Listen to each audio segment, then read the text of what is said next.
வணக்கம். இன்னைக்கு நம்ம முக்கியமான யோகா டெக்னிக்கான கபாலபாதி பற்றி பார்க்கலாம்.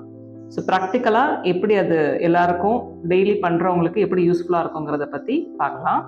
ஸோ எனக்கு லாஸ்ட் வீக் ஒரு கிளையண்ட் வந்தாங்க. அவங்க ஒரு 3 months முன்னாடி வரும்பொழுது உடல் சோர்வு, லோ இம்யூனிட்டி, அடிக்கடி சளி பிடிக்கிறது, இல்லைனா ஸ்கின் இன்ஃபெக்ஷன்ஸ் வர்றது, அந்த மாதிரி ஒரு டிப்ரெஷன், அந்த மாதிரி கண்டிஷனோட வந்தாங்க.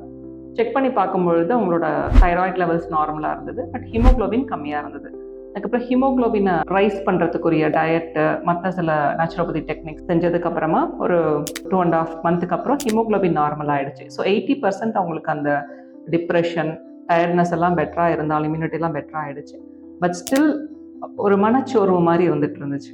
அதுக்கப்புறம் ஒரு 1 week தொடர்ந்து கபாலபாதி அப்படிங்கிற ஒரு பிராணாயாமா பண்ண வச்சதுக்கப்புறமா இன்னைக்கு வந்து உங்களுக்கு 100% ரொம்ப மார்னிங் எழுந்திரிச்சோடனே ஒரு கன்சிஸ்டண்ட்டாக அதை பண்ண ஆரம்பிச்சதுக்கப்புறமா மார்னிங்லேருந்து ஹோல் டே ஃப்ரெஷ்ஷாக இருக்காங்க. மதியத்தில் ஒரு தூங்கணுங்கிற ஒரு ஃபீல் இல்லை, வேலை செய்கிறதுக்கும் சுறுசுறுப்பாக இருக்குது அப்படின்னு அவங்க சொல்லியிருக்காங்க.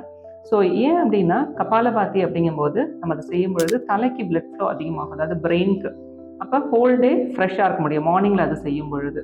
கூடவே நம்மளோட மெட்டபாலிசமையும் ஸ்டிமுலேட் பண்ணும்.